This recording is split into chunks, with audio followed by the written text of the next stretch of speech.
I ranked this air purifier brand 52 times in the top 3 spots for transactional keywords, and it only took 3 months. It's already led to a 2,600% increase in transactional search traffic and their best non-Black Friday, Cyber Monday, or climate emergency month yet. So first, let me show you the results so you know I'm not lying, and then I'm going to break down exactly how I did it. All right. So here you can see the growth in keywords and traffic and kind of traffic cost here. I've already filtered out branded traffic, and I've just set the filter to include collection URLs, which I'm hiding for the brand's privacy here.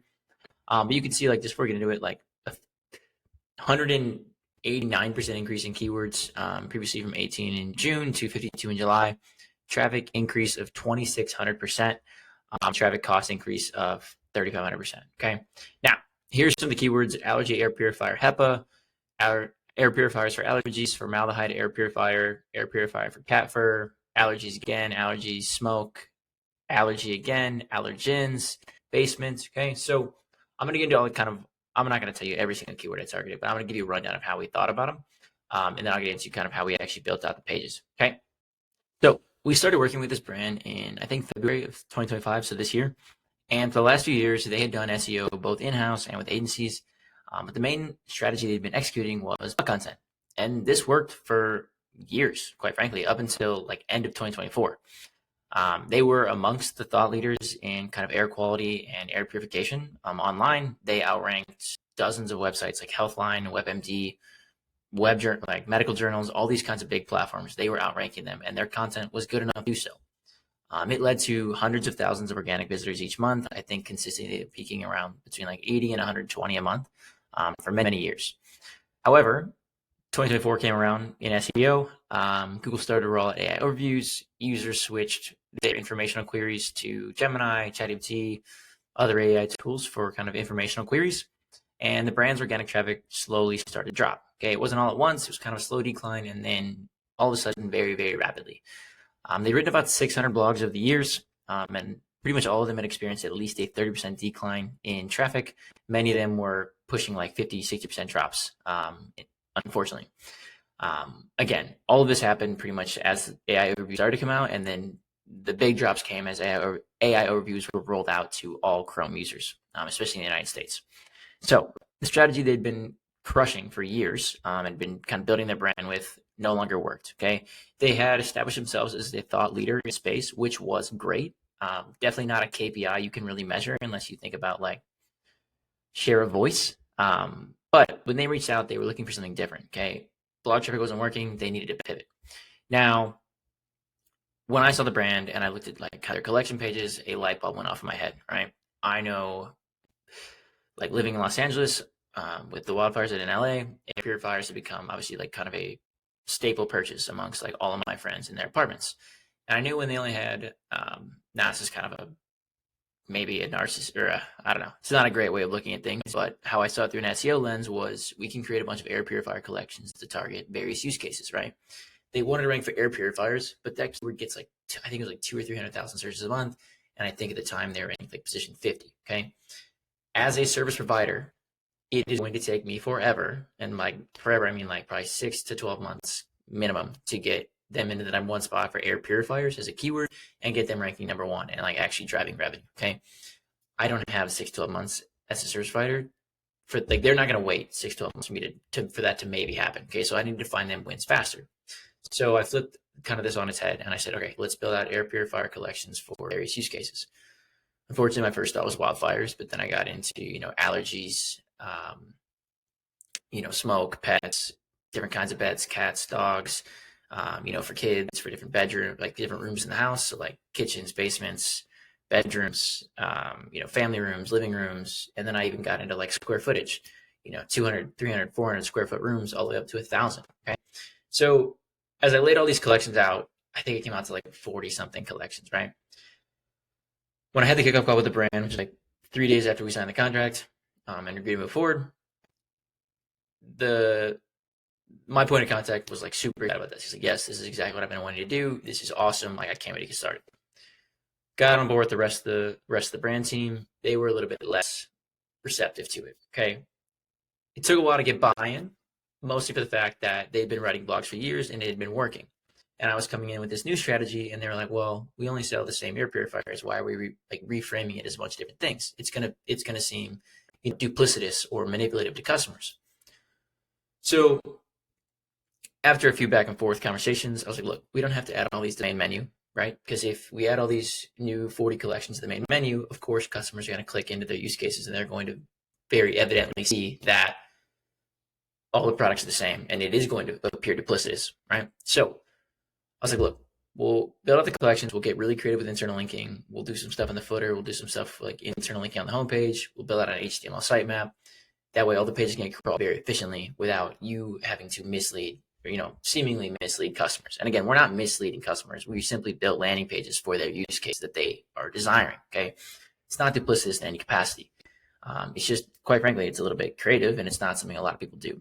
So it took some time to get some buy-in, but once I kind of explained how we can get around that part, and I showed them examples of it working with other brands we worked on, as well as other competitors of theirs that were doing the same thing, they started to kind of, they got more interested, right? Now, the brands we'd done it with and their competitors weren't doing it nearly to the extent as I wanted to do it with them. Some of their competitors only had like 10 or 12 use cases built out. I wanted to quadruple that and go like 40, 45 of them, okay? So, as I mentioned, we built out use cases for every single thing I could think of. I used ChatGPT to help me with a lot of this, and then I cross-referenced that against SEMrush data to get like actual keyword volume. But again, we built out like every single use case you could think of. Allergens, volatile organic compounds, pet hair, dog hair, cat hair, wildfire smoke, like cigarette smoke.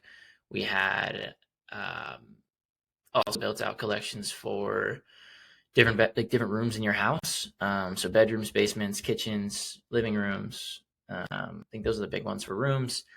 We also built out like smart air purifier collections. We built out ones for kids' rooms. We built out ones by square footage. So 200, 300, 400 square feet, all the way up to 1,000. And again, like all of the air purifiers they sell, which is only a handful of them, are equipped to all of these use cases. Okay. So the air purifier, like it can do all of these things. However, by creating these landing pages, it was just a unique avenue to get these pages in front of more people. Okay. Now, each page is about 600-700 words, which is definitely longer than the average word count for our collection pages. But I wanted to make sure they were really informative. The brand has put a lot of time and effort into kind of building their brand voice and making themselves a credible thought leader in the space. So the copy had to match. Okay. It had to be backed by science. It had to match kind of their brand voice, all these different things. Okay. So each page ended up being about 100 to 200 words longer than I would say is average for a category or collection page. But let me just show you like kind of what it looked like. All right. So I'm still not going to share the brand's actual collection page for the sake of privacy here, but it followed pretty much the exact same format we use for the rest of our collection pages for our other brands. Okay. The H1 was exactly the target keyword as it's highlighted here. So it was like H1 air purifiers for kitchens as an example. Okay, we had a short description. It was a little bit longer than 100 words, I think, in total, or longer than 75 words. It was about 100. But again, pretty much the same here. We didn't have a banner image because it's not that helpful, quite frankly. Just pushes the products further down the page, and honestly, it just takes up load time, and it's just not that helpful in the beginning. Product grid was here. They only had a few products, so not a big deal there. And then we had the main section of content at the bottom here. Okay. Typically we go with 1 H2 and 3 H3s.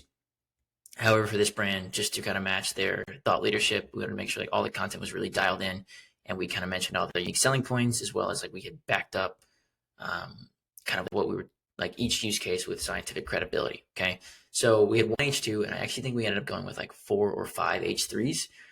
All of which were about 100 to 150 words. So it came out to like 600-700 words in total, which again is about 100-200 words longer than I would say our average category pages, right? And again, some are longer, some are shorter. That is a judgment call we make pretty much as we evaluate the SERPs. Okay, if our average is 500 words on, let's say, for our brands, but the SERP calls for an average word count of 300 or an average word count of 800, we adjust our content accordingly, and you should too.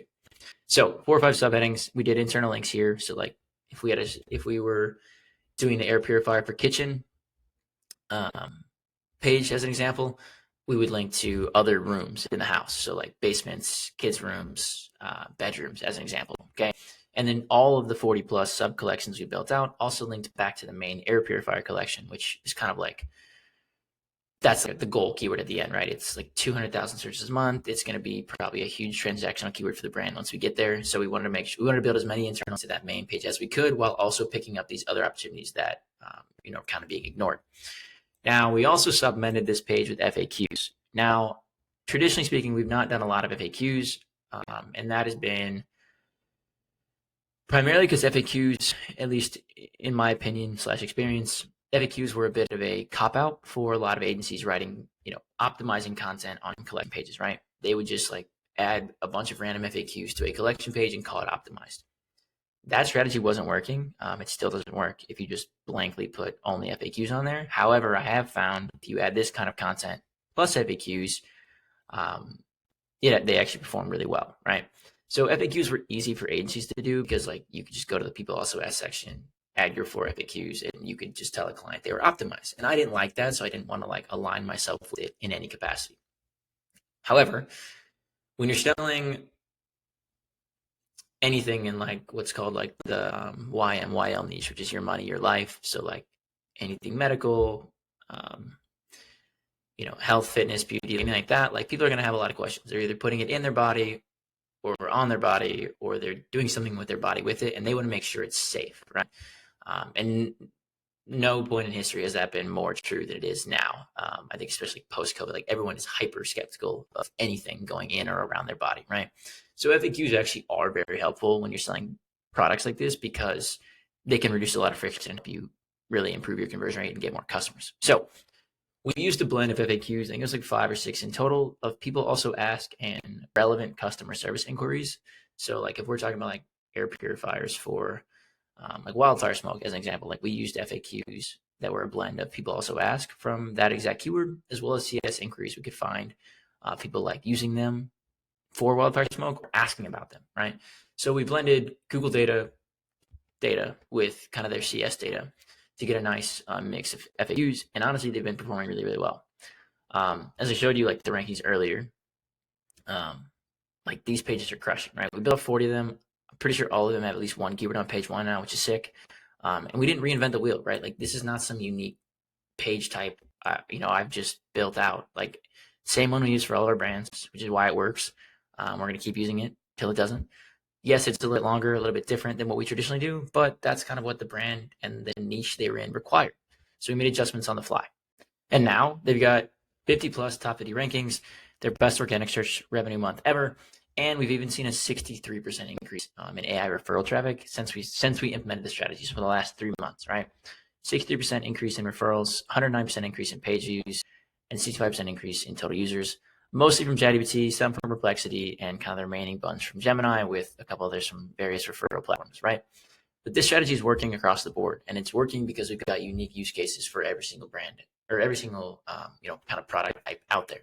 And if you're a Shopify brand doing at least $100,000 a month or more, and you want a custom SEO and now AI SEO strategy built out for you just like this, it will take you to the top of Google and help you drive revenue on a consistent basis without paid ads, let me know.